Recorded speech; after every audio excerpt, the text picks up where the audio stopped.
Arise TMT கம்பிகள் வழங்கும் கேள்வி நேரம். இணைந்து வழங்குவோர் ஹெர்பாலயா டயபெட்டோ ரைஸ், நிசர்காலயா ரூட் ஹேர் ஆயில் மற்றும் ஷாம்பு. அனைவருக்கும் அன்பான வணக்கங்களை தெரிவித்துக் கொள்கிறேன். இன்றைய கேள்வி நேரம் நிகழ்ச்சி அப்படின்றது ஒரு ஆழமான ஒரு முதியோர்களை பற்றிய ஒரு விவாதமாக மாறப்போகிறது. இந்த தலைப்பை நாம் ஏன் எடுத்தோம், என்ன பிரச்சனையை இந்த விவாதம், இந்த கேள்வி நேரம் நடத்த போகிறது அப்படின்றத ஒரு வாட்ஸ்அப்லையும் சமூக வலைதளங்கள்லையும் ஒரு பரபரப்பாக ஒரு வீடியோ பயணிச்சிட்டு இருக்கு. நிறைய பேர் பார்த்துட்டு இருக்கிறாங்க. அந்த வீடியோ தான் விவாத பொருளாக மாறி இருக்கிறது. அது என்ன காட்சி அப்படின்றத பார்க்கலாம். சீக்கிரம் கிளம்ப மாட்டீங்களா? ராதிகா, நெஞ்சு கறிக்குதுமா, கொஞ்சம் வெந்நீர் வச்சு கொடுத்துட்டு போமா.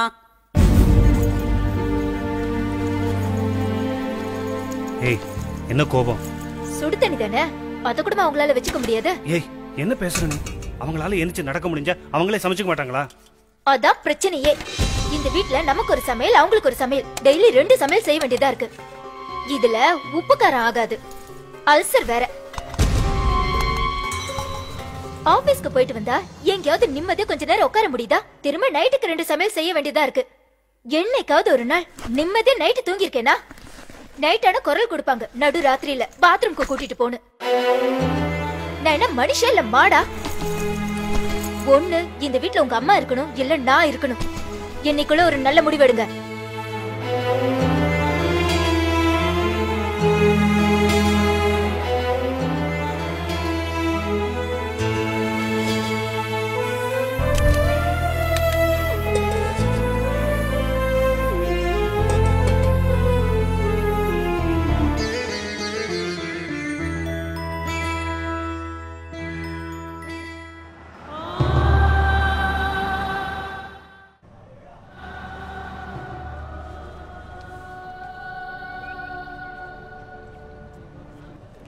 இந்த காட்சி தான் வாட்ஸ்அப்லையும் சமூக வலைதளங்கள்லையும் பெரிதாக பரவலாக பேசப்பட்ட ஒரு காட்சியாக இருக்கிறது.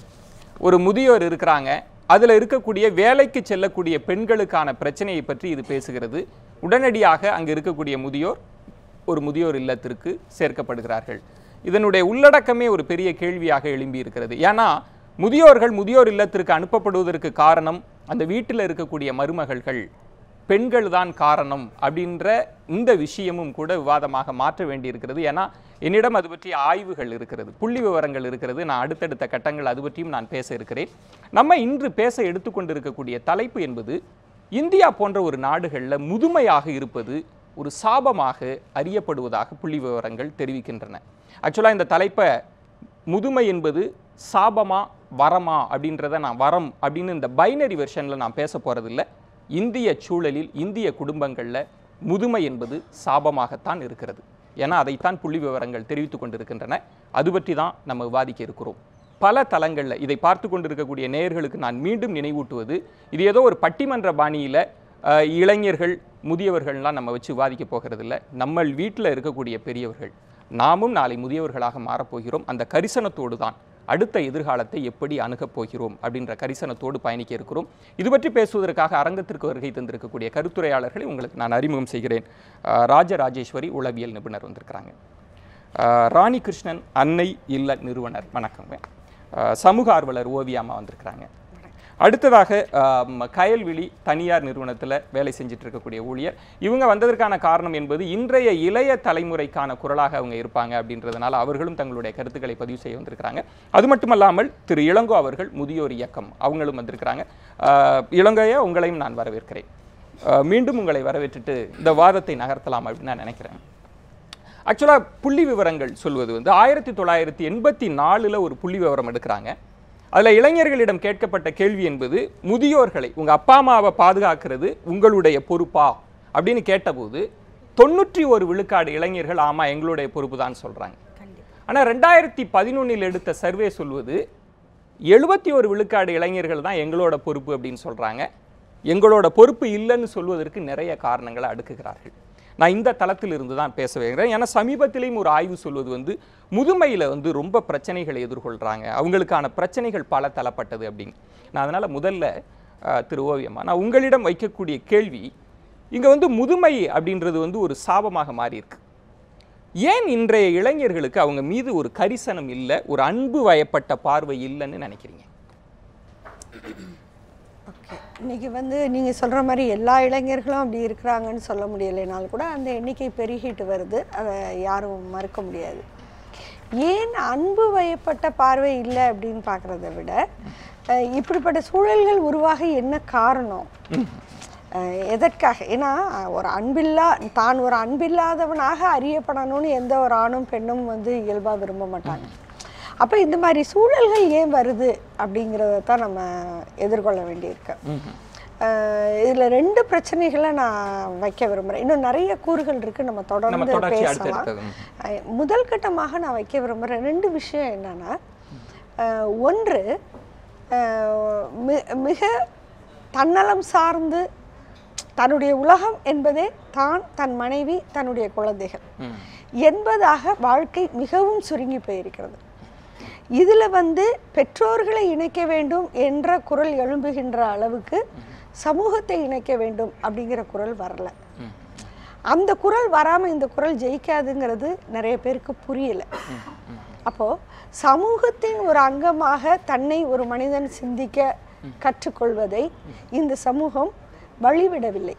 இதே பெற்றோர் அப்படி வளர்க்கவில்லை.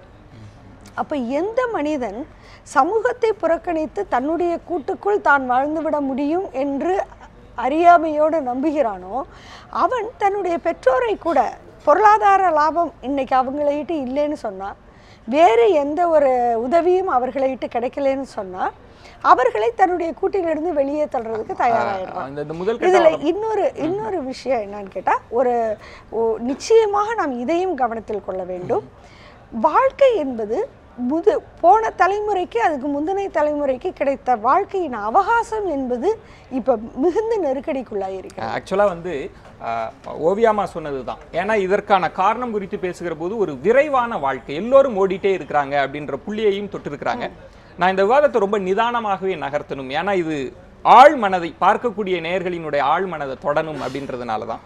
ஒரு உளவியல் நிபுணராக என்னுடைய கேள்வி, நிறைய பெண்கள் முதியவர்களை எல்லாம் பார்த்து கேட்டபோது, உங்களுக்கு முதுமை சாபமாக இருக்கிறது, அதை எங்களால் புரிஞ்சிக்க முடிகிறது, அந்த சாபமாக இருக்கிறதுல முதல் பெயின்னு நீங்கள் எதை சொல்லுவீங்க அப்படின்றப்ப அவங்க சொன்னது தனிமை எங்களை ரொம்ப கொல்லுது, எங்களால் தனிச்சு இருக்க முடியல அப்படின்னு சொல்கிறாங்க.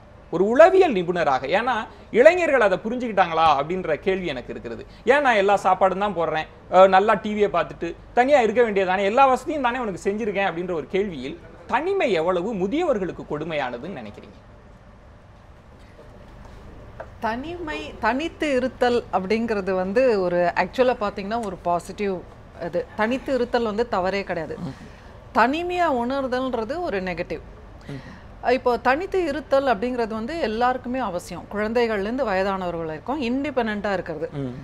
ஸோ இண்டிபெண்ட்டாக இருக்கணும், அதே சமயத்தில் இன்டர் டிபெண்ட்டாக இருக்கணும். அதை சிறு வயதுலேருந்தே நம்ம பழக்கமாக்கி நம்மளோட பண்பியல் தொகுப்புகளை கொண்டு வந்திருந்தா அது ஒரு பெரிய பிரச்சனையாகவே இருக்காது. அது நமக்குள்ளே வரலை அப்படிங்கிற போது நம்மளை சுற்றி மனுஷா இருந்தால் கூட நம்ம தனிமையாக இருப்போம். ஸோ இதற்கு நம்ம மற்றவங்களை ப்ளேம் பண்ண முடியாது. நான் என்னுடைய நேரத்தை கடத்துவது என்பது என்னுடைய பொறுப்பு. என்னுடைய நேரத்தை கடத்துவதற்காக நான் மற்றவங்கள டிபெண்ட் பண்ணவோ ப்ளேம் பண்ணவோ பழி சொல்லவோ முடியாது. இப்போ இதை நான் என்னுடைய குடும்பத்தில் ஒரு தாயாக இருக்கும் பொழுது என்னோட பிள்ளைகளுக்கு சரியாக சொல்லி கொடுத்துருந்தேன்னா அந்த இன்டர் டிபெண்டன்சி அப்படிங்கிறத, அப்போ it will be shown to me. Okay, it's a learned behaviour. அந்த புள்ளியை ஆமாம். அடுத்தது பார்த்தீங்கன்னா முக்கியமான ஒரு விஷயம் நான் சொல்ல விரும்புகிறேன். இன்றைக்கி ஏன் இது ஒரு பெரிய பிரச்சனையாக இருக்குது அப்படின்னு பார்த்தீங்கன்னா, ஒரு சூடோ லிபரலிசம் காரணமாக நான் நினைக்கிறேன். ஏன்னா இன்றைக்கி விமன் படிச்சுட்டாக்கா வேலைக்கு போயிட்டாக்கா நமக்கு பெண் விடுதலை அப்படின்னு நினச்சிட்டு எல்லாரும் வேலைக்கு போகிறாங்க.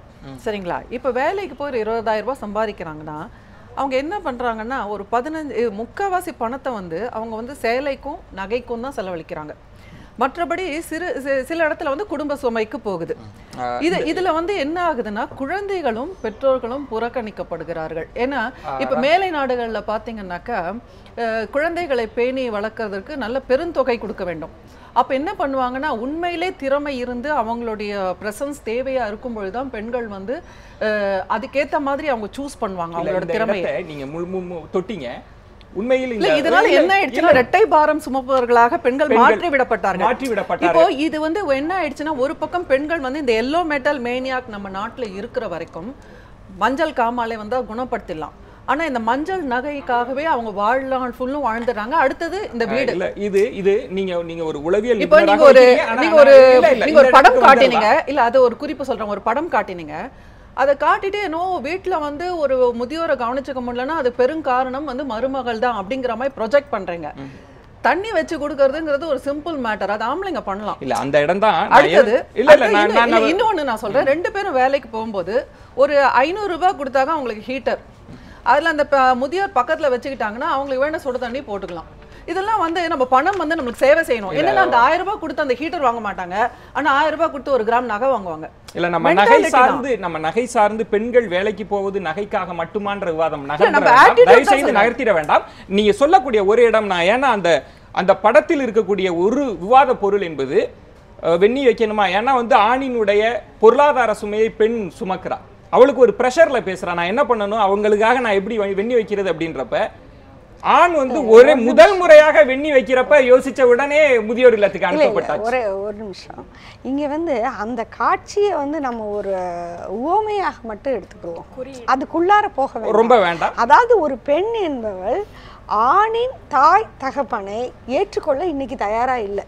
அது வெண்ணி வச்சு கொடுக்கறதுனால மட்டும் இல்லை, மொத்தத்திலேயே தயாரா இல்லை. அதுதான் அப்படி பொதுப்படையா சொல்ல முடியாது.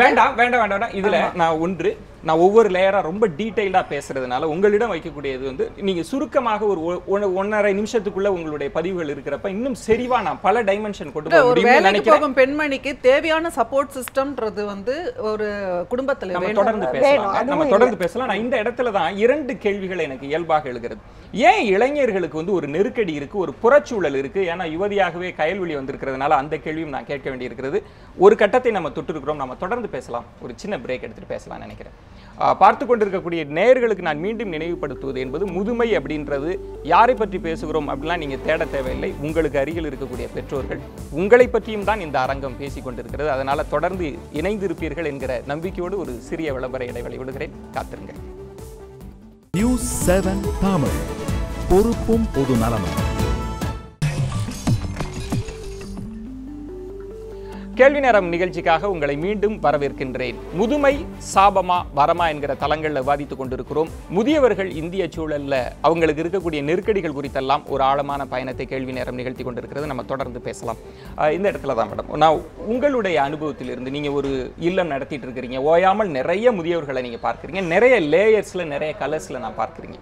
ஒரு முதுமை அடைந்த பிறகு, ஒரு 60 வயதை தாண்டிய பிறகு முதியவர்களினுடைய எதிர்பார்ப்பு என்னவாக இருக்கிறது? எந்த இடத்துல அவங்க எதிர்பார்ப்பு தோல்வி அடையுதுன்னு நினைக்கிறீங்க? 60 வயது தாண்டறப்பவே 2ஆம் குழந்தை பருவம் ஆயிடுறாங்க.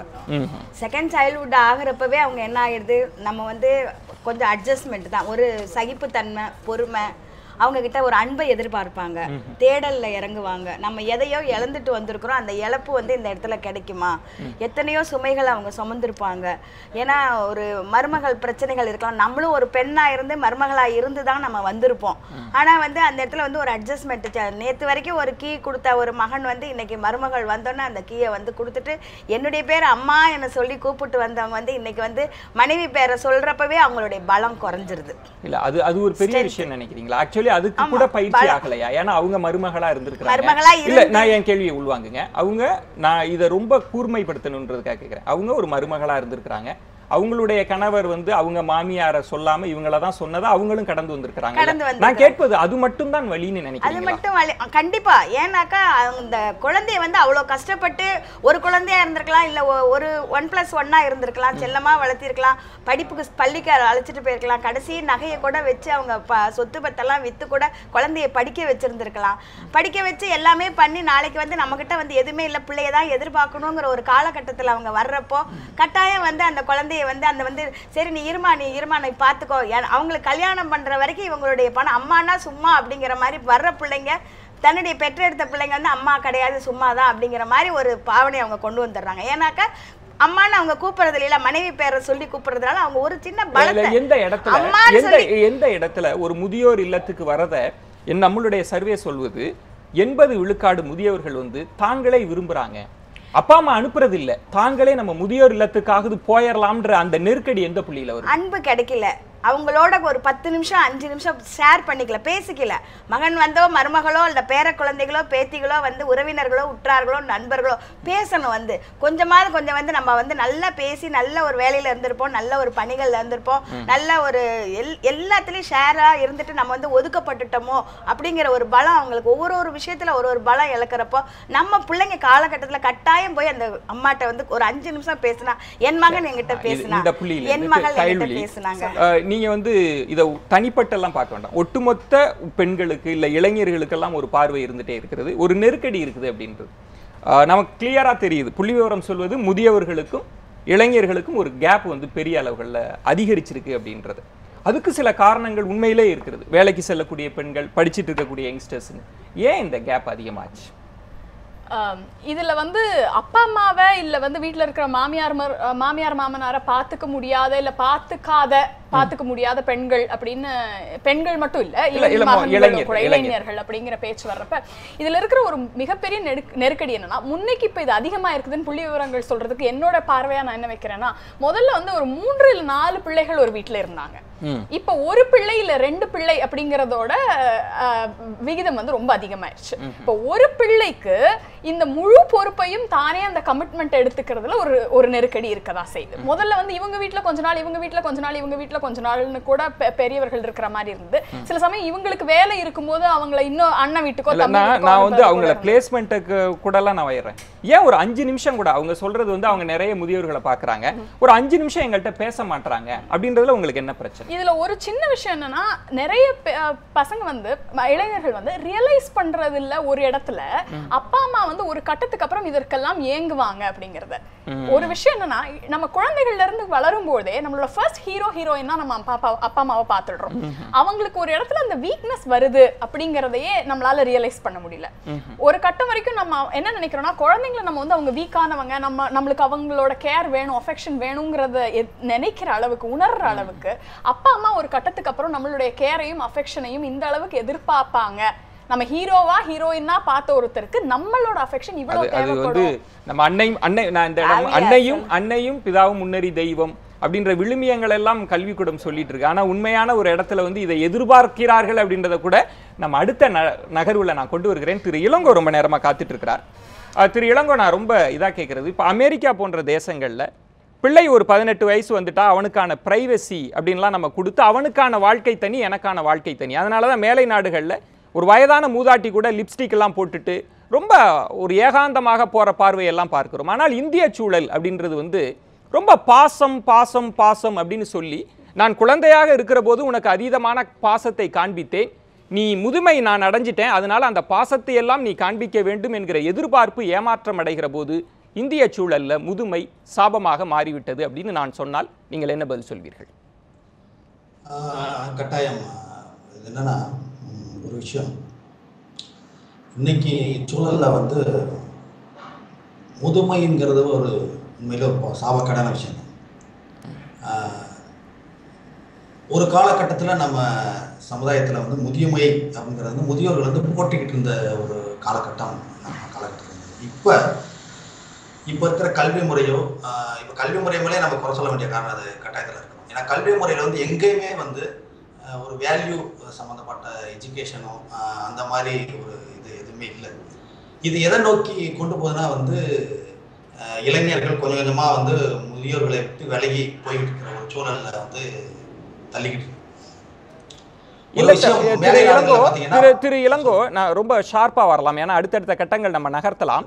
இந்த பெற்றோர்களினுடைய எதிர்பார்ப்பு, இந்த பாசம் அப்படின்ற ஒரு ரோல் வந்து இந்திய சமூகங்கள்ல, இந்திய குடும்பங்கள்ல பெரிய அளவுகள்ல ஒரு அன்கம்ஃபர்டான ஒரு சிச்சுவேஷனை ஏற்படுத்திருச்சா? பாசம் கட்டாயம். பாசம் வந்து அவங்க எதிர்பார்க்கிற பாசம் வந்து நிச்சயமா வந்து குடும்பங்கள் கிடைக்கல. அந்த பாசம் கிடைக்காதனால அவங்க வந்து இப்ப வெளியே தள்ளப்படுகிறார்கள், வெளியே இருக்கிறார்கள்.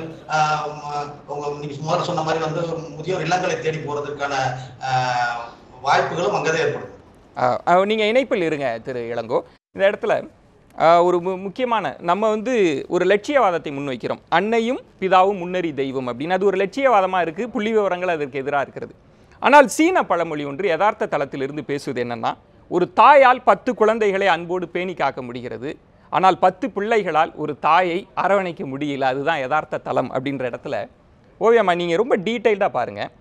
இந்த குழந்தைகள் எல்லாம் ஆகாயத்திலிருந்து குதித்தவர்கள் அல்ல. அதைத்தான் அவங்களும் குறிப்பிட்டாங்க உளவியல் நிபுணரும். இவங்க எல்லோருமே பெற்றோர்களால் அரவணைக்கப்பட்டு வளர்க்கப்பட்டவர்கள் தான்.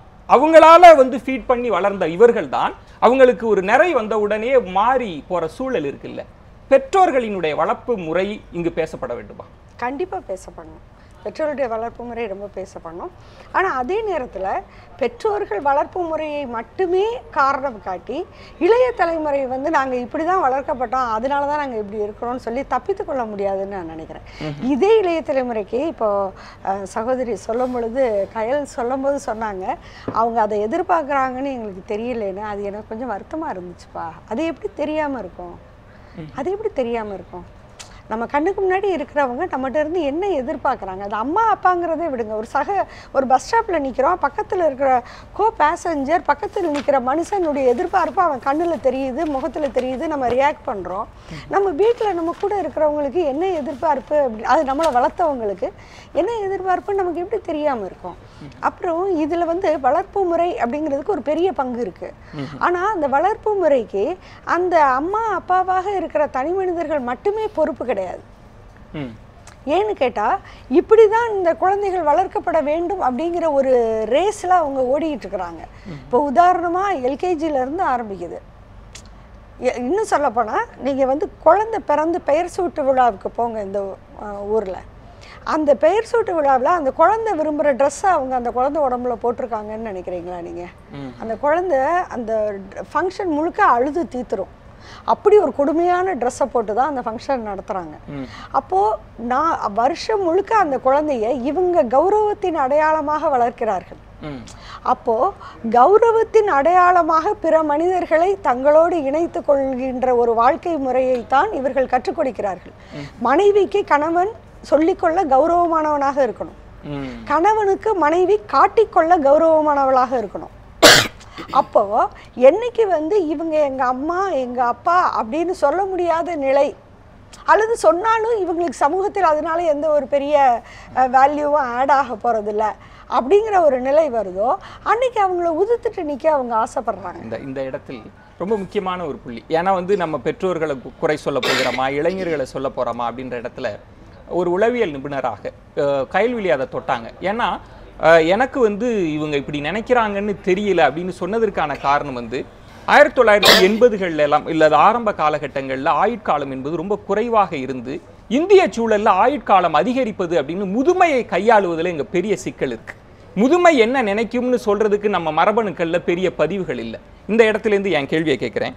இளைஞர்கள் சொல்வது ஏன் அவங்கள்ட்ட ஒரு 5 நிமிஷம் பேசுகிறதுல என்ன பேச்சு, போயாமல் தொணன்னு பேசிகிட்டே இருக்கிறாங்க. அவங்க குற்றச்சாட்டு எங்களை புரிஞ்சிக்க மாட்டுறாங்க, நீ ஏன் 10 மணிக்கு லேட்டாக வரமா அப்படின்னு கால ஓட்டம் புரியாமல் பேசுகிறாங்க. ஒரு பிரச்சனை இருக்குது நான் சால்வ் பண்ணுவேன்னுலாம் இல்லை, ஒதுங்கி இருக்க மாட்டுறாங்க. எதுலையுமே திருப்தி கிடையாது. நான் என்ன செஞ்சாலும் ஒரு திருப்தி இல்லை, நான் என்ன தான் செய்யணும் அப்படின்றது தான் இளைஞர்கள் வைக்கக்கூடிய கேள்வி.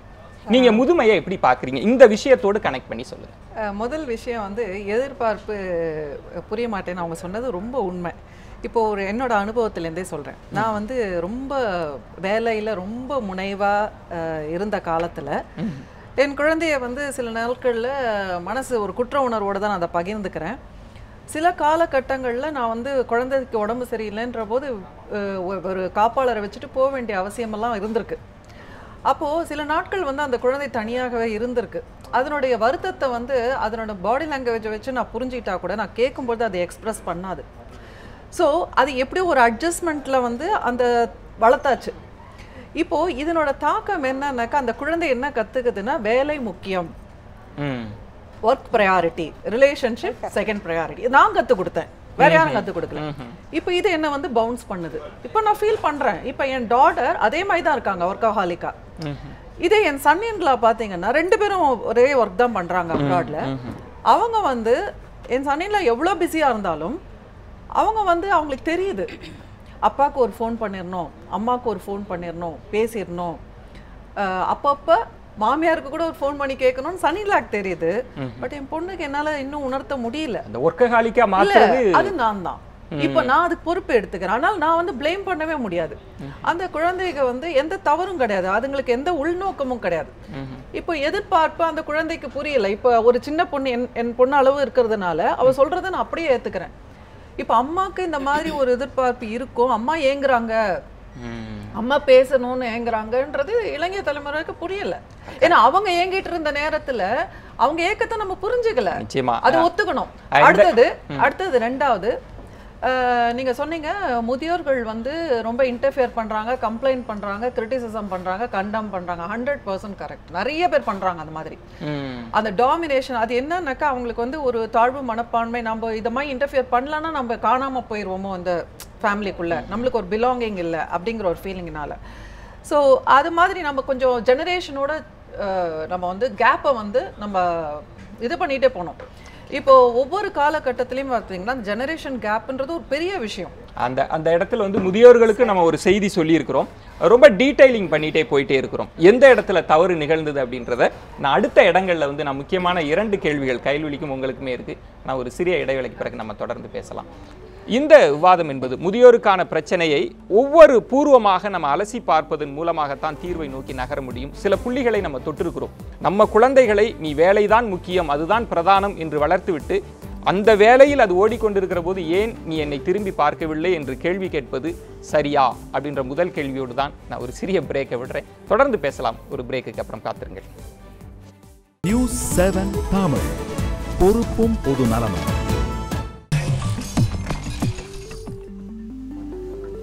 கேள்வி நேரம் நிகழ்ச்சிக்காக உங்களை மீண்டும் வரவேற்கின்றேன். முதுமை வரமா சாபமா என்கிற தளங்களில் பல்வேறு விதமான அடுக்குகளில் இந்த விவாதம் பயணித்துக் கொண்டிருக்கிறது. நிறைய கேள்விகள் இருக்கிறது, நம்ம தொடர்ந்து பேசலாம். நான் உங்கள்கிட்ட கேட்கக்கூடிய கேள்வி, இந்த சர்வே முடிவுகளில் நிறைய சர்வேஸில் நிறைய தெளிவுகள் நமக்கு கிடைக்கிறது. 72% முதியவர்கள் வந்து நீங்கள் பார்த்தீங்கன்னா சாகிற வரைக்கும் அவங்களே வேலை செஞ்சு தான் வாழக்கூடிய நிலைமை. முதுமை வந்துருச்சு, அதனால ரெஸ்ட் எல்லாம் அவங்களுக்கு கிடையாது. நீங்கள் ரோட்டோரங்களில் பார்க்குற போது இட்லி வித்துட்டு பால் போடுறதுலேருந்து விறகு சுமக்கக்கூடிய பெண்கள்லாம் பார்க்குற போது முதியவர்கள் 80 வயதானாலும் தாங்கள் தான் உழைத்து சாப்பிட வேண்டும். அதில் ஒர்க்கிங் கிளாஸாக இருக்கக்கூடியவங்க, பென்ஷன் வாங்குறவங்க, எல்லா கேட்டகரைஸை நான் ரொம்ப சம்மரைஸ் பண்ணணும் அப்படின்னா 72% பொருளாதாரத்தை பொறுத்த வரைக்கும் அவங்க மகனையோ மகளையோ தான் சார்ந்து இருக்கிறாங்க. அந்த இடங்களில் வந்து அவங்க எதிர்பார்க்கிற போது தராமல் இருக்கிற போது அவங்களுக்கு பெரிய காயம் ஏற்படுது அப்படின்னு சொல்றக்கூடிய இடத்த நம்ம எப்படி தான் சரி செய்யறது? அதாவது அந்த நாள்ல கூட்டு குடும்பமா இருந்தது சார். கூட்டு குடும்பமா இருந்ததுனால ஒரு தலைமை ஏற்று எல்லாத்தையுமே அனுசரிச்சு ஒரு குடும்பம் வந்து ஒரு 5 குடும்பமோ 6 குடும்பமோ அந்த ஒரு தலைமுறை வந்து 10 தலைமுறையை பாதுகாக்கக்கூடிய சூழ்நிலை அப்போ இருந்தது. இப்போ வந்து ஜனத்தொகை ஜாஸ்தி ஆயிடுச்சு, பொருளாதாரமும் ஒரு பக்கம் ஜாஸ்தி, விலை எல்லாம் ஜாஸ்தி ஆயிடுச்சு, ரெண்டாவது ஜனத்தொகையும் ஜாஸ்தி, பாப்புலேஷனும் ஜாஸ்தி ஆயிடுச்சு. அப்படி இருக்கிறப்போ பெரியவர்கள்லாம் வந்து இவங்க எல்லாத்துக்கும் தேவைகள் குறுக்கீடுக்கு மன்னிக்கும் நேர்களுக்கு போகணும் அப்படின்றதுக்காக ஜனத்தொகை ஜாஸ்தி ஆயிடுச்சுன்றதோட 2010 60 வயதுக்கு மேற்பட்டவர்கள் 9 கோடி, 2015 60 வயதிற்கு மேற்பட்டவர்கள் 32 கோடியாக போக போகிறாங்க. இன்னும் நமக்கு பிரச்சனை அதிகரிக்க போகிறது. நீங்க தொடரலாம். அந்த முதியவர்களை தான் வந்து பாதிக்கப்பட்டவர்கள் தான் இன்னைக்கு வந்து நிறைய பேர் இருக்கிறாங்க. ஏன்னாக்கா பிள்ளைங்க வந்து கவனிக்கல அப்படிங்கிறப்போ வேலைக்கு போகிற அந்த நாளில் வந்து வேலைக்கு போயிருப்பாங்க, பென்ஷன் பிரச்சனைகள் இருந்திருக்கலாம், அந்த பென்ஷன் கிடைக்காத ஒரு பிரச்சனைகள் இருந்திருக்கலாம், பிள்ளைகள் வந்து மாடரேட் ஆயிடுச்சு. இப்போ நிறைய கம்ப்யூட்டர் இந்த இடத்தில் நம்ம ஒன்றை தெளிவாக்க கொள்ள வேண்டும். நீங்க இனி வந்து பழைய காலங்களை போல எல்லாரும் கூட்டு குடும்பமாக பழைய சிவாஜி படம் மாதிரி எல்லாம் ஒரு வாழ்க்கை இனி கிடையாது. ஒரு நெருக்கடி இருக்கிற போது இந்த இடத்துல நீங்க ஒரு தீர்வை முன்வைக்கணும். நான் வந்து இருக்கிறேன், நான் இங்க என்ன ஒரு தாய் அப்படின்னா தன் கண்ணை கூட கொடுத்துற, தான் உயிரே கொடுப்பவள் தான் தாய் அப்படின்னு நம்ம ரொமான்டிசைஸ் பண்ணி பேசுறோம். ஆனால் அவளும் வாழ்ந்துதான் ஆக வேண்டும். அப்ப ஒரு பெற்றோர்கள், இன்னைக்கு இருக்கக்கூடிய ஒரு பெற்றோர், இது முதியோர்களுக்கு உதவாம இருக்கலாம் இந்த நீங்க சொல்லக்கூடிய பதில், இன்னைக்கு இருக்கக்கூடிய பெற்றோர் எவ்வளவு எச்சரிக்கையாக பொருளாதார தளத்துல இருக்கணும்னு நினைக்கிறீங்க? சேமிப்பா இருக்கணும். தன்னுடைய ஒரு குழந்தையோ 2 குழந்தையோ, தங்கச்சி சொன்ன மாதிரி அப்போல்லாம் வந்து 8 குழந்தைங்க 10 குழந்தைங்க 20 குழந்தைங்க அப்படின்னு இப்போ வந்து 1 or 2 அப்படி இருக்கிற இந்த ஒரு சூழ்நிலையில நல்ல ஒரு முன்னேற்றங்கள்லாம் வந்திருக்குது. இன்னைக்கு வந்து கம்யூனிட்டி ப்ராஜெக்ட்ல எல்லா காலேஜ்ல இருந்து எல்லாம் வந்து முதியோர் இல்லங்கள்லாம் வந்து அவங்க எடுக்கிற ஒரு அவேர்னஸ், அவங்க கொடுக்கிற ஒரு இது. நான் கேட்பது, நான் வந்து என் பிள்ளைகளுக்காக இன்னைக்கு இருக்கக்கூடிய நிறைய பெற்றோர்கள் வந்து என் பிள்ளைக்காக நான் வீட்டை கூட விற்கிறேன், என்னோட பென்ஷன், என்னோட ப்ராவிடன்ட் ஃபண்ட் எல்லாத்தையும் நான் கொடுக்குறேன் உன் படிப்புக்காகன்னு இருக்கக்கூடிய அந்த பார்வை சரின்னு நினைக்கிறீங்களா? நம்ம தாய்மை அப்படின்னா எல்லாவற்றையும் துறப்பதுன்னு நம்ம பேசிட்டு இருக்கோமே, இல்ல சுயநலமாக பெற்றோர்கள் இருக்கணும்னு நினைக்கிறீங்களா? அந்த புள்ளியை எப்படி கரெக்டா காயின் பண்ணுவீங்க? இல்ல 80% வந்து குழந்தைங்களுக்காக அவங்க செலவு பண்ணணும், 20% வந்து தனக்காக, தன்னுடைய மனைவிக்காக, தன்னுடைய எதிர்காலத்திற்காக அவங்க வந்து 20% வந்து வச்சுக்கணுங்கிறது தான் என்னுடைய இந்த இடத்துல கைல்விழி. இப்போ இன்றைய இளைய தலைமுறை வந்து 72 விழுக்காடுகள் நமக்கு பேப்பரில் காமிக்கக்கூடிய ஃபிகர் அப்படின்றது வந்து ஏதோ இன்றைய இளைய தலைமுறைகளுக்கெல்லாம் நெஞ்சில் ஈரமே இல்லைன்னுலாம் நான் சொல்ல வரல. அவங்களுக்கும் தெரியும் நம்ம பெற்றோர்கள் தான் நமக்காக கஷ்டப்பட்டாங்க, நமக்காக உழைச்சிருக்கிறாங்க, அதெல்லாம் அவங்களுக்கு தெரியாமலாம் இல்லை. அவங்கள புறக்கணிக்கிற போது ஒரு கில்ட் கான்ஷியஸும் அவங்களுக்கு வராமலாம் இல்லை. ஆனாலும் முதியோர்கள் புறக்கணிக்கப்படுகிறார்கள், முதியோர் இல்லத்தை நோக்கி நகர்த்தப்படுகிறார்கள்னா அந்த நெஞ்சத்திற்குள் இருக்கக்கூடிய அந்த கில்ட் கான்ஷியஸை என்ன புறவழி நெருக்கடி அதை மறக்க செய்யுதுன்னு நினைக்கிறீங்க? கண்டிப்பா இதுல பொருளாதார நெருக்கடிக்கு ஒரு பெரிய பங்கு இருக்கு அப்படின்னு நான் நினைக்கிறேன். கண்டிப்பா 2 பேரும் வேலைக்கு போய் தான் ஆகணும் அப்படிங்கிற ஒரு நெருக்கடி இப்போ இருக்கக்கூடிய விலைவாசியும் பார்த்து 2 பேரும் விலைவாசி மட்டும் இதுக்கு காரணம் இல்லை, பொருளாதார நெருக்கடி மட்டும் காரணங்கிறது கூட இல்லை.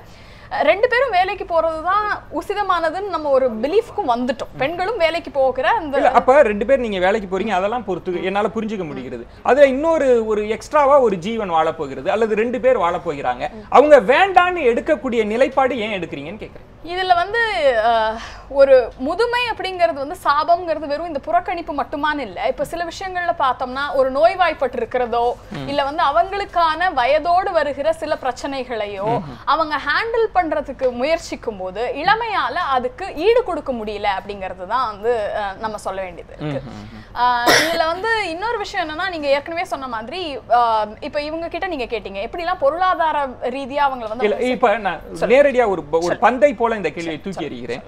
ஒருத்தரை வந்து நம்ம முதியோர் இல்லத்துக்கு அனுப்புறோம். இந்த படத்துல காண்பிச்சது மாதிரி நீங்க முதியோர் இல்லத்துக்கு போயிடுங்கன்னு நம்ம ஒரு ஸ்டெப் எடுக்கிறப்ப நாளை நமக்கும் இந்த நிலைப்பாடு வரும், நாளைக்கு நம்மளும் முதியோர் இல்லத்தை நோக்கி நகர்வோன்ற சிந்தனை அப்ப வருமா வராதா? கண்டிப்பா வரும். அதற்கு தயாராக தயாராதான் இருக்கிறாங்க.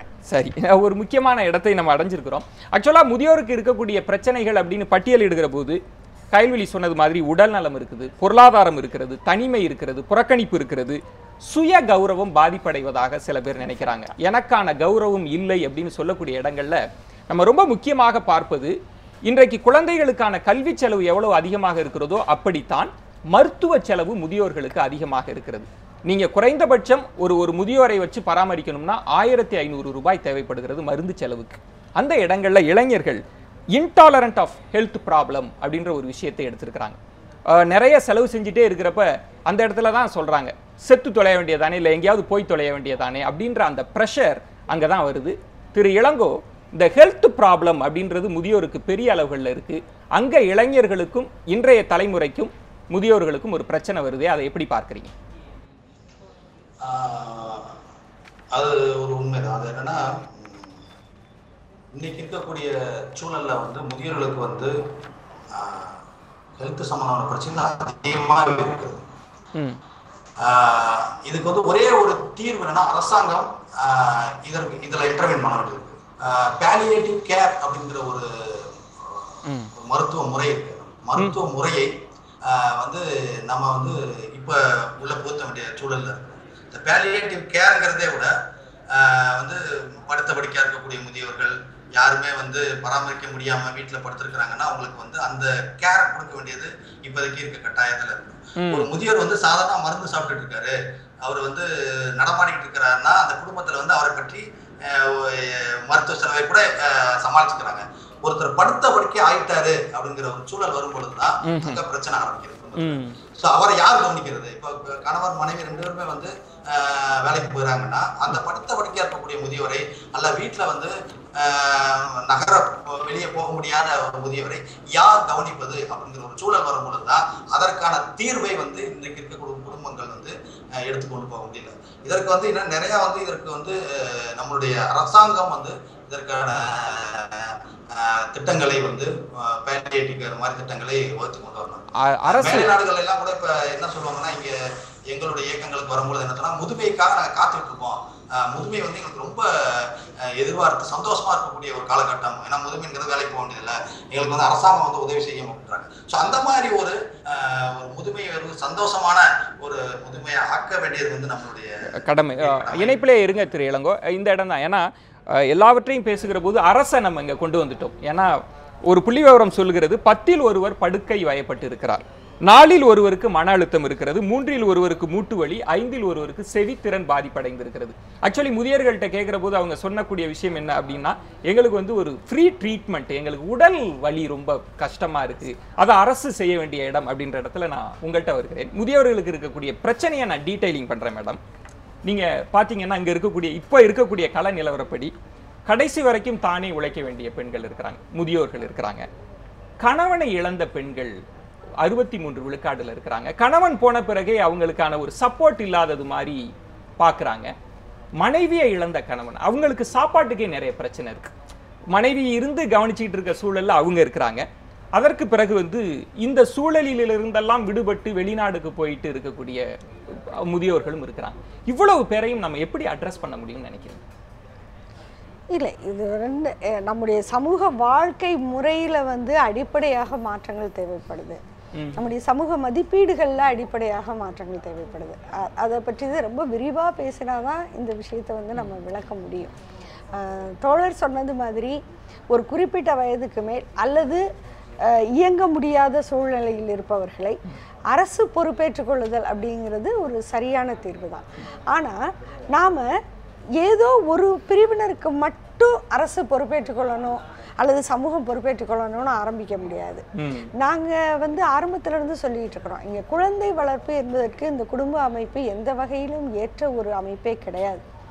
ஆனால் இதுதான் ஏற்ற அமைப்புன்னு இங்கு ஒரு பெரிய பொய் பிரச்சாரம் செய்யப்பட்டு அது நம்பப்பட்டு வருகிறது. உண்மையில் மனிதர்கள் அவரவரை ஒத்த வயது பிரிவினரோடு வாழுகின்ற ஒரு வாழ்க்கை அமைப்பு நமக்கு வேணும். முதியோருக்கு நீங்க தங்கத்துல மாளிகை கட்டி வைரத்தை வித்து சாப்பாடு போட்டாலும் அவங்களுக்கு 4 பாட்டிமார் கூட உட்கார்ந்து பேசுற சந்தோஷத்தை உங்களால தர முடியாது. அது நகரம் தரதுக்கான வாய்ப்பே இல்லை. நகரத்துல தரலாம், நமக்கு அந்த இந்த குடும்பம்ங்கிற எல்லையை வந்து தாண்ட நம்மளுக்கு தெரியல. இப்போ ஒரு அப்பார்ட்மெண்ட் இருக்கு, அந்த அப்பார்ட்மெண்ட்ல ஏன் வந்து ஒரு பகுதியை வந்து ஒரு பொது சமையல் கூடமா, ஒரு பகுதியை பொதுவான குழந்தைகளுக்கான கூடமா, ஒரு பகுதியை பொதுவான முதியோருக்கான கூடமா மாத்துறதுல நமக்கு என்ன சிக்கல் இருக்கு? எது நம்மளை தடுக்குது? இது சம்பந்தமா பேசும்பொழுது ஒரு இதுல ஒருத்தர் சொல்றாரு, எனக்கு பக்கத்து வீட்டுக்காரனை பார்த்தாலே பிடிக்காது, காமன் டைனிங் ஹாலில் அவனோட போய் நான் எப்படி உட்காந்து சாப்பிடுவேன்னு கேட்குறாரு. இப்படிப்பட்ட ஆளுகளை வச்சுக்கிட்டு நம்ம எப்படி பிரச்சனைகளை தீர்க்க முடியும்? நம்முடைய மனநிலைகள்ல நிறைய பிரச்சனை இதற்காக அரசே வந்து ஒருங்கிணைந்த வளாகம்னு சொல்லிட்டு முதியோர் இல்லங்கள்ல எங்களை போல இன்ஸ்டிடியூஷன் எல்லாம் இப்போ ஒரு ப்ராஜெக்ட். முதியோர் இல்லங்கள் பற்றி நம்முடைய பார்வையும் நிறைய மாறணும். முதியோர் இல்லம் ஒன்றும் ஒரு தண்டனைக்குரிய ஒரு இடம் கிடையாது, அல்லது சபிக்கப்பட்ட இடமும் கிடையாது. முதியோர் இல்லங்களை பாப்பா சொல்லும் பொழுது இந்த கருத்தை அவங்க ரொம்ப அழகா சொன்னாங்க, நாங்கள் போறதுக்கு ரெடியா இருக்கோம் அப்படின்னாங்க. ஏன்னு கேட்டா அது பற்றிய ஒரு விஸ்டம் நமக்கு வந்துருது. ஆக்சுவலி என்ன நிறைய இடங்கள்ல நடக்குதுன்னா, கிராமங்கள்ல சர்வே சொல்லுவது வந்து, நீ முதியோர் இல்லத்துக்கெல்லாம் போய் என் கௌரவத்தை கெடுத்துடக்கூடாது, நீ வீட்டுல இருந்து கஷ்டப்பட்டாலும் படு, ஆனா முதியோர் இல்லத்துக்கு போய் என் பேரை கெடுத்துடக்கூடாது அப்படிங்கிறது இருக்கு. அந்த பார்வை மாறணும். ஆனா அந்த பார்வை மாறணும். வயதுத்தவர்களோடு வாழ்ற வாழ்க்கை தான் சிறந்த வாழ்க்கை. இப்ப இவங்க ஒரு வார்த்தை சொன்னாங்க, எங்களுக்கு வந்து நான் கூட அதை இது பண்ணும்போது சொல்லுங்க எப்படிமா புரியாம போய் ஆனா அதை தாண்டி சில விஷயங்கள் இருக்குது. நீங்க சொன்ன மாதிரி உணவு முறையில இருந்து, உரையாடல் மொழியில இருந்து, பயன்படுத்துகின்ற பொருட்கள், இப்போ டிவியில நாம ரசிக்கிற ஷோவை அவங்களால ரசிக்க முடியல, பார்க்கவே முடியல. இப்போ எங்கள் பாட்டிக்கெல்லாம் 95 வயசுக்கு மேலாச்சு, எங்கள் கூட இருக்கிறாங்க. ஆனால் அவங்க சினிமாலாம் நல்லா விரும்பி பார்த்தவங்க.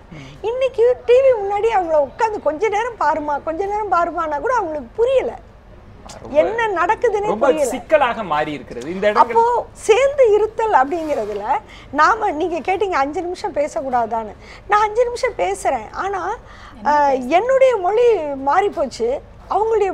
இப்போ நான் வந்து கொஞ்சம் அந்த வயசு பேலன்ஸ்டா இருக்கிறதுனால என்னால சமாளிச்சு கொஞ்சம் பேச முடியுது. ஆனா என் பேத்திக்கு என்ன புரியும்? அந்த இடத்துல கல்வி சில வேலைகள் செய்ய வேண்டியது. இந்த இடங்கள்ல நம்ம முதியோர்களுக்கான பிரச்சனை பார்க்கிற போது இல்ல, இது ஒத்த கருத்து. ஃபர்ஸ்ட் நான் ஒன்று சொல்லிடுறேன், ஏன்னா இதுல மாறுபடுறேன். அதாவது குடும்பம்ன்றது ரொம்ப அழகான ஒரு அமைப்பு. அதுல வந்து சிறிய குழந்தையிலேருந்து வயதானவர்களுக்கும் இருக்கும் பொழுது அப்போதான் அந்த டீம் ஒர்க்குங்கிறது ஒரு நல்ல ஒரு இன்ஸ்டிடியூஷன் கத்துக்க முடியும். பியர் அப்படிங்கிறது வந்து ஒரு பார்ட் ஆஃப் அவர் லைஃப்.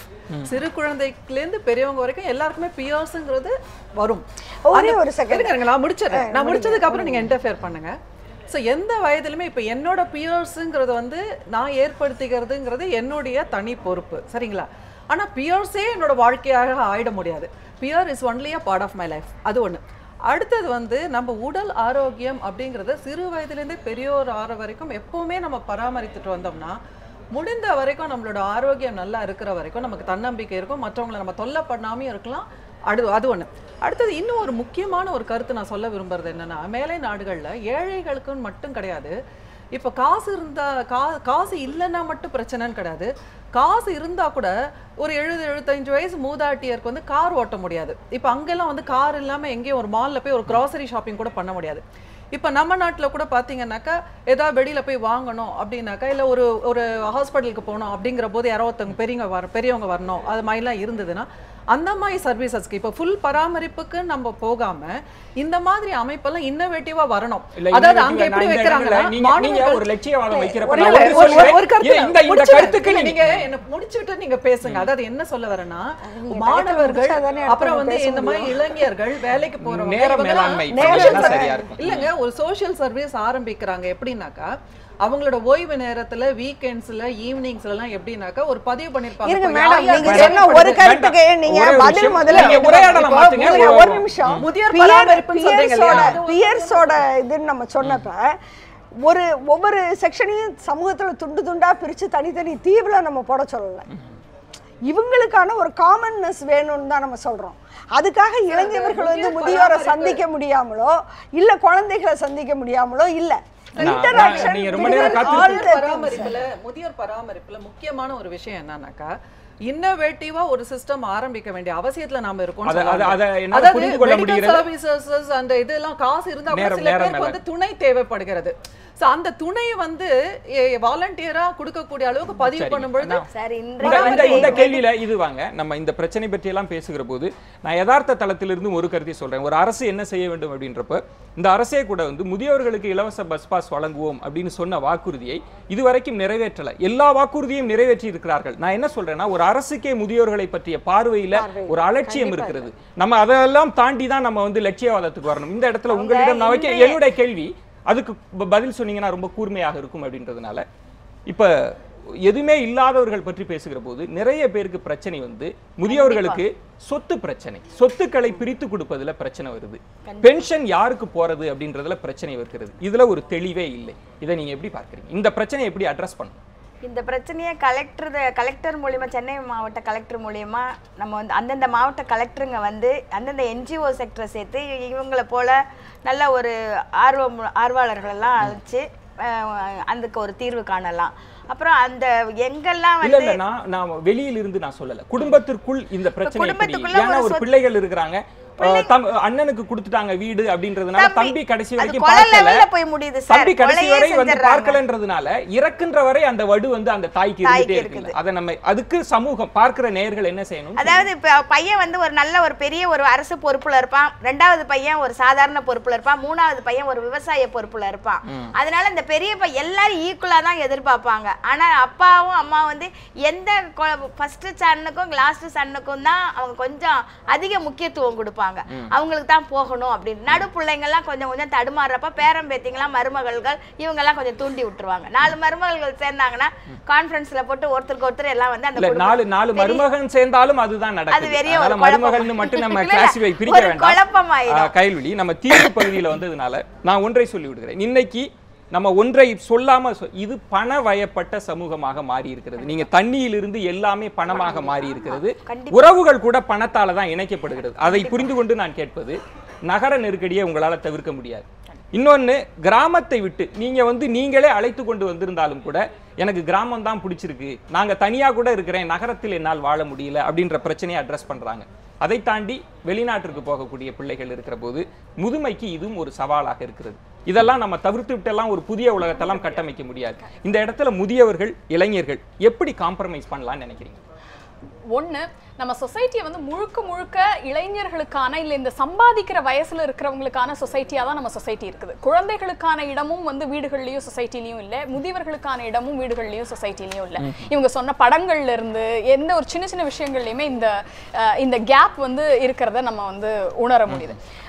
இது வந்து ஒரு பிரச்சனையா அட்ரஸ் பண்ணணுங்கிறது கவர்மெண்ட்டுக்கு எப்படி தோணலையோ நம்மளுக்குள்ளேயும் கூட இதை வந்து நம்ம அட்ரஸ் பண்ணிக்கல அப்படின்னு தான் நினைக்கிறேன். நீங்க சொன்ன மாதிரி நான் என்ன கண்ணை கூட கொடுத்துருவேன் அப்படிங்கிற ஒரு சிஸ்டம் வந்து பெற்றோர்கள் வந்து அது ரொம்ப, ஆனா அதை தாண்டி நம்ம எந்த அளவிற்கு நம்மளுக்கான தேவை இருக்குது அப்படிங்கிறத வந்து ஸ்பிளிட் பண்ணி பார்க்கறத பெற்றோர்களும் ஆரம்பிக்கணும் அப்படின்னு கண்டிப்பா நம்ம இந்த இடத்துல வலியுறுத்தி தான் ஆகணும். ஒரு பென்ஷன் ஸ்கீம்ல இன்வெஸ்ட் பண்றதா இருக்கலாம், இல்ல வந்து முழு பொருளாதாரத்தையும் வந்து செலவு பண்ணி நான் தியாகம் பண்றேன் அப்படின்னு பண்ணாம நமக்கான ஒரு அலாட்மெண்ட் அப்படிங்கிறது ரொம்ப அவசியம் அப்படின்றத வந்து அந்த இடத்துல புள்ளியில நான் இளங்கோ, நான் உங்களிடம் கயல்வெளி தொடுத்த அந்த கேள்வியிலிருந்தே நான் ஒரு புள்ளி விவரம் தருகிறேன்.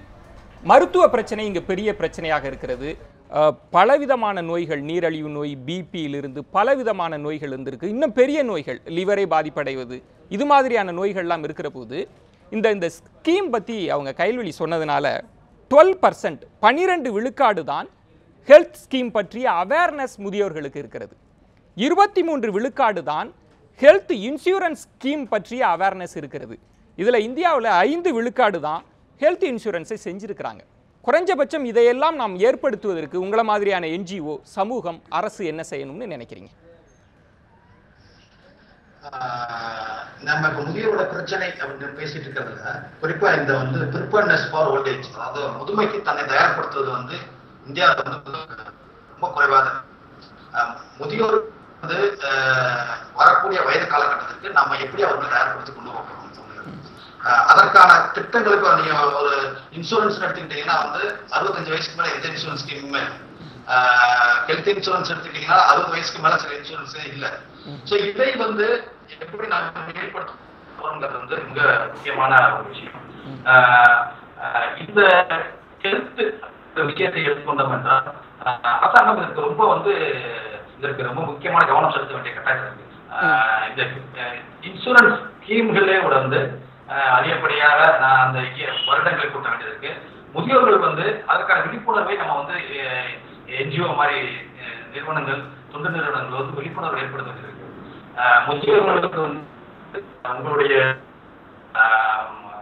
முதுமை காலம் எப்படி இருக்கணும் அப்படிங்கறத வந்து நம்ம சொல்லி. நன்றி இளங்கோ. ஏன்னா உங்களுடைய லைன்ல கொஞ்சம் டிஸ்டர்பன்ஸ் இருக்கிறதுனால நேயர்களுக்கு தெளிவாக போகணும். நம்மளிடம் இருக்கக்கூடிய ஒரு 2 நிமிடங்கள் தான் இருக்கிறது. நான் தீர்வு பகுதிக்கு வந்துட்டேன். பெற்றோர்கள், இன்னைக்கு இருக்கக்கூடிய முதியோர்கள், நாளை முதியோர்களாக மாறப்போகிற எல்லா நேயர்களுக்கும் இறுதி கருத்தாக சுருக்கமாக சில வினாடி துளிகள்ல பாதுகாப்பு வந்து நிச்சயமாக கவனம் செலுத்தணும். நம்ம வந்து நம்மளுடைய முதுமையில நம்ம எப்படி இருக்க போறோங்கிறதுக்கு ஒரு தாயும் தகப்பனும் பிளான் பண்ணிக்கிறது நல்லது. ஏன்னா யாரோ ஒருத்தங்க போயிட்டாங்கன்னா இன்னொருத்தங்க சர்வைவ் ஆகணும். நீங்க என்ன அதே போல குழந்தைகளை வளர்ப்பு முறையும் அவங்க பாதுகாத்துக்கணும். குழந்தைகளுக்கு எடுத்த உடனே ஒரு செல்போனை வச்சுட்டு அவங்க நல்லா டிஸ்டர்ப்ட் இல்லாம இருக்கணும்ட்டு குழந்தைங்களே பேசிக்கலே வந்து அவங்க வந்து அதை தடுத்தாங்கன்னா, இப்போ ஒரு வயசு 2 வயசு குழந்தைங்கள்லாம் செல்போன்லயே எல்லாமே பண்ணணும், முடிச்சிடணும் அப்படின்ட்டு இருக்குதுங்க. அந்த மாதிரிலாம் அதெல்லாம் தடுத்தாதான் வருங்கால கட்டத்துல முதியோர் இல்லங்கள் வராது, முதியோர்கள் இருக்காது. உடல் ஆரோக்கியம் எல்லாமே 40 வயசு ஆயிட்டாலே லேடிஸ் வந்து புறக்கணிக்கிறாங்க, அது தவறு. உடல் ஆரோக்கியத்தை புறக்கணிக்க கூடாது. இதுலமா நம்ம முதியோர்கள் பற்றி பேசுகிற போது இன்றைக்கு இருக்கக்கூடிய தாய்மார்கள், முன்னாடியாவது வந்து முதியோர்களுக்கு வந்து ஒரு புளூராலிட்டி இருந்தது. 4 பசங்க இருப்பாங்க, ஒரு பையன் சாப்பாடு கொடுக்க மாட்டான், பணம் கொடுத்துருவான், ஒரு பையன் கரிசனமா பேசுவான், பணம் தராம இருப்பான். அந்த பன்முக உணர்ச்சியை பெற்றுட்டு இருந்தாங்க. ஆனா இன்னைக்கு இருக்கக்கூடிய தாய்மார்களுக்கு வந்து ஒரே குழந்தைகள் தான் இருக்கிறது. இந்த தலைமுறை அடுத்த 20-30 ஆண்டுகள்ல பெரிய அபாயத்தை எதிர்நோக்கும்ன்ற பார்வையில இன்றைய தாய்மார்களுக்கும் பெற்றோர்களுக்கும் நீங்க என்ன சொல்லுவீங்க? முக்கியமா ஒரே ஒரு விஷயத்த சொல்றேன். மிக மிக வயதான பிறகும் கூட சில நேரங்களில் தனித்தும், பல நேரங்களில் குடும்பங்களோடு இணைந்தும், தெருக்களோடு இணைந்தும் கம்பீரமாக வாழ்ந்து மடிகின்ற முதியோர்கள் நம்முடைய நாட்டில் இன்னும் இருக்கிறார்கள். அந்த முதியோர்களுடைய வாழ்க்கையில் சிறு வயதிலிருந்து அவர்கள் என்ன செய்தார்கள் என்பதை பிறர் பார்க்க கற்றுக்கொள்ள வேண்டும். அதாவது அதை சமூகங்களுக்கு கொண்டு போகணும். கைல்வெளி, நீங்க வந்து இளைஞர்களுக்கு கொடுக்கலாம் ஒரு அட்வைஸாக இந்த ஒட்டுமொத்த விவாதங்களை பார்த்த பிறகு நாம் இந்த இடத்தில் திருத்திக் கொள்ள வேண்டும் என்றால் நீங்கள் எதை சொல்வீர்கள்? யங்ஸ்டர்ஸ் இன்டர் ஜெனரேஷனல் டிஸ்கஷன் இல்ல ஒரு மனசு விட்டு ஜெனரேஷன்ஸை தாண்டி பேசுறதுக்கான ஸ்பேஸ் வரணும். இளைஞர்கள் அதுக்கு முன் வரணும். என்னோட ஜெனரேஷனோட என்னால் ஜாலியாக பேசிக்க முடியுதுங்கிறதுக்காக மட்டும் அந்த இடத்தோட நான் நின்றுவேன் அப்படிங்கிறத தவிர்க்கணும். எல்லா ஜெனரேஷன்ஸ்க்கும் உரிய தேவைகளை ஒருத்தருக்கு ஒருத்தர் கண்டிப்பாக கம்யூனிகேட் பண்ணிக்கணும் அப்படிங்கிறது ரொம்ப முக்கியமான. ரொம்ப ஆழமான விவாதம். முதியோர்கள் பற்றி பேசுறது வந்து ஒரு வாத அமர்வுல தொற்ற முடியாது, ஆனால் சில சிந்தனைகளை ஏற்படுத்தி இருக்கிறோம் அப்படின்னு நான் நம்புறேன். ஏன்னா வந்து முதியோர்கள் அப்படின்ற இடத்தில் அவங்களும் திருத்திக் கொள்ள வேண்டிய இடங்கள் இருக்கிறது, இளைஞர்கள் திருத்திக் கொள்ள வேண்டிய இடம் இருக்கிறது. ஒரு குடும்பமாக, ஒரு சமூகம், ஒரு அரசு என்னென்ன செய்ய முடியும் அப்படின்ற சில புள்ளிகளை தான் தொட்டிருக்கிறோம். அடுத்தடுத்த கட்டங்களில் இந்த விவாதம் பெருக்கெடுத்து முதுமை என்பது வரமாக மாறட்டும் அப்படின்ற நம்பிக்கையோடு 4 பேருக்கும் என்னுடைய நெஞ்சம் நிறைந்த நன்றிகளை தெரிவித்துக் கொள்கிறேன். இளங்கோ, உங்களுக்கும் என்னுடைய நன்றிகளை தெரிவித்துக் கொள்கிறேன். இந்த விவாதம் ரொம்ப முக்கியமான புள்ளிகளை தொட்டிருக்கும். இந்த இரவு என்பது நான் வழக்கமாக நள்ளிரவாகட்டும் அப்படின்னு சொல்லுவேன். கொஞ்சம் அந்த நள்ளிரவில் முதுமையை பற்றிய சிந்தனைகளும் துளிர்த்தால் கேள்வி நேர மகிழ்ச்சி அடையும். நன்றி, வணக்கம். நள்ளிரவாகட்டும்.